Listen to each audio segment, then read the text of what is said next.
if Trump took a poop on the hood of my vehicle, I would still vote for him. And I'm using this as a metaphor to say that I am so sick and tired of primarily liberals expecting me not to support him simply because of what you tell me. I don't care if you bring up January 6th, Central 5, or you're trying to convince me that he's a racist. It will not, I repeat, it will not change my mind. I'm letting you know that I do not give a fuck. You could tell me all day how he's doing, what he's doing. Honestly, we don't trust the things you're telling us. How can we trust you? How can we trust a party that says that you can change your gender with the snap of a finger? And this is why a lot of people, primarily a lot of black people, have switched to the Republican Party or started voting for Trump. So check this video out. Group of black voters, a man and woman from South Carolina and another woman from North Carolina, all of whom voted for President Trump. CNN's exit polling shows Mr. Trump got 8% of the black vote in 2016, and that grew slightly into the teens over the next two elections. Here's Van's report from Greenville, South Carolina.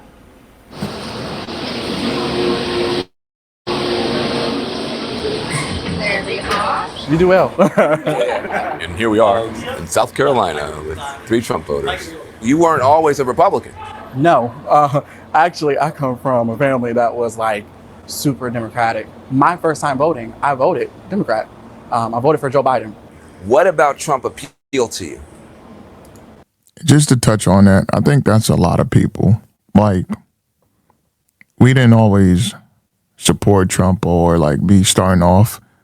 I voted for Democrats until I woke up. Am I allowed to cuss? Yeah, you can. I mean, part of it is he's an asshole. I like authenticity. You voted for Obama in... And that's another thing people don't understand. They like that he's real. They like authenticity because 90% of these politicians, they come on with a suit and tie and they just tell you what you want to hear. They don't do what they say they're going to do. And he's actually doing it. Then you voted for Hillary Clinton in 2016. In 2020, you voted for Donald Trump. What made the change? I began listening to someone, her name is Candace Owens, and I read her book, and it opened my eyes to maybe he's not this person that I have been led to believe that he was. So you voted against Trump in 2016. Yes. But then in 2020, you voted for him? Absolutely. Why?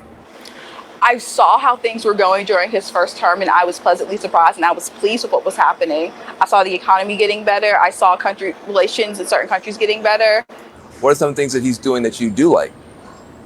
For me, I like the border. I just don't like the idea of someone coming here illegally and getting benefits that can serve my community. So that's the reason why I support him on that border policy. When you think about the border, you think about people coming here who are getting more help than people who live here and who are born here. Yeah. And I got that perspective not from news channels. I got it from social media. TikTok is like a holy grail. We even see it with the things that we learn about the United States government. Outside of the United States, people are showing Americans, hey, look at what's going on. Do y'all know that your government is doing this? Have you seen this? Have you looked at it from this perspective? You know, people, when they think about a Trump voter, they usually think about like a white dude with like a red hat on and a pickup truck.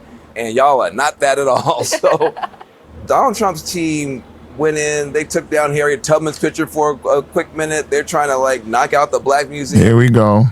That's all they talk about. That's all they talk about. Racism. Harriet Tubman, Underground Railroad. That's all. That's their only talking point. That is all they talk about. It never fails. Whatever y'all selling, we not buying it anymore. What does that have to do with the price of eggs, and how does that impact you? In some ways, it's a slap in the face. In other ways, I don't care. I care more about how I'm going to take care of my children. I don't think the average American cares about that. I know I am sick and tired of seeing Black people sit there and complain about something, but not taking action and steps to actually try to change things. Is she saying accountability? Oh, wow. She's telling people you should be accountable for your actions. How dare you? Why would you say that? Yep. Stop complaining. Take accountability for your actions. In an appropriate manner. Under the Trump and Biden administration, they came to certain agreements with police departments to be less brutal toward the Black community. There we go. The police. Yep. Trump has now ended all that. How does that help the Black community? I have a lot of issues with police reform and just with how police officers are treated as a whole. My husband is currently going through the process to become a police officer. Oh, he was shocked when she said that. Oh, he didn't expect that one. The amount of hatred that cops get, even the best ones, I think has become a huge problem because it has been, especially around election times when it definitely comes out. Always like, around election the time. Cops are bad. The cops hate you because you're Black. They're immediately deemed as evil. This man is talking about running for a third term. Now, what do you think about that? There we go. Third term, for me, absolutely not. I think it's at the end of these 4 years, it's time to move on. This is a prime example of him trolling people because people have said, they're like, oh, if he gets in the office, he's going to be a dictator. He's going to try to run for a third term. So he's like, okay, y'all think I'm going to do that? I'm going to mess with y'all and say this to tick y'all up. I thought you loved this man because he's so authentic and he's such a truth teller. But you need to know the difference between somebody trolling somebody, and this is a prime example of him being a troll. If you had to do it all over again, would you vote for Donald Trump again, yes or no? Yes, I would. Now, in the future, I am not a diehard Democrat or diehard Republican. If there were a Democratic candidate who was more aligned for me, then I would vote Democrat. If you go back in time, would you vote for Donald Trump, yes or no? Yes. I think I might know the answer on this next one. Yes. It's immediately yes. No, I'm sorry. If you had to do it all over again, would you vote for Donald Trump, yes or no? 1,000%. 1,000%. Yes. And Van Jones joins me now. It's interesting, most of the information that they are getting, or misinformation they may be getting, is coming from online. You hear her? Misinformation. Here we go. They said that during COVID, misinformation. I guess if you don't agree with their policies or the things they tell you to agree with, and you don't support their ideas or ideology, then it's considered misinformation. Like, who has the right information? Has CNN ever been wrong? And I'm pretty sure they have. So who's you to say that their information is wrong just because, they're human beings, they're using their brains, and they're making smart decisions, not going off of emotions. And yet he want to blame him as being misinformed. This is what they do. Really, 100%. The thing that surprised me the most was how much social media is dictating, especially the younger guy. He said, look, I'm learning all this stuff about America that I didn't know. I'm like, where are you learning from? But you also got to understand, social media was what Obama used in order to get elected his first term. He talked about social media with the young folks, the young voters getting out and how he's able to utilize it. And now they're saying, hey, it's too much of it because you guys are being more informed and making smarter decisions. TikTok, China, guys, you're a Republican and you're taking the Chinese narrative about your own country to heart. But that was a big part of their whole information ecosystem. Yeah, social media.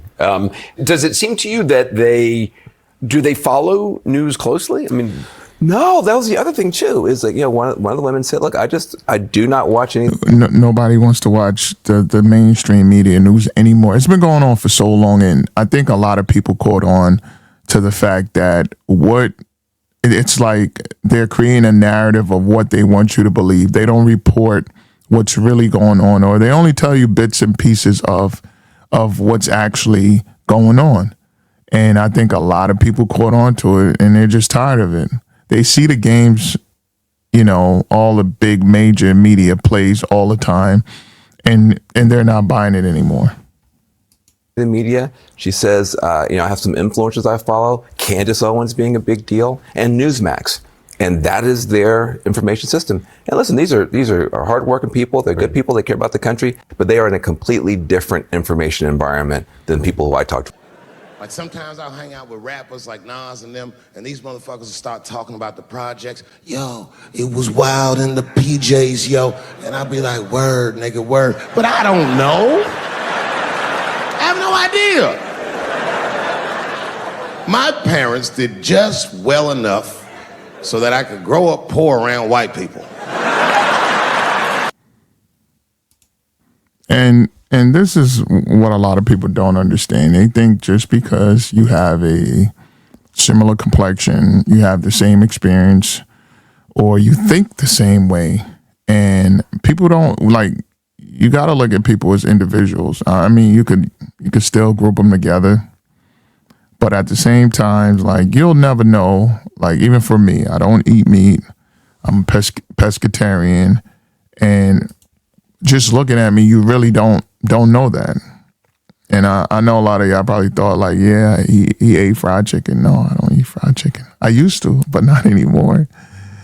But, and this is what I mean. You can no longer look at somebody and say automatically, I know your religious beliefs, I know your political beliefs. You could take a hypothetical. So I hope this message get across to all my family and friends that like to text me and call me about Trump all the time. Last but not least, I would like to say, let's make America great again.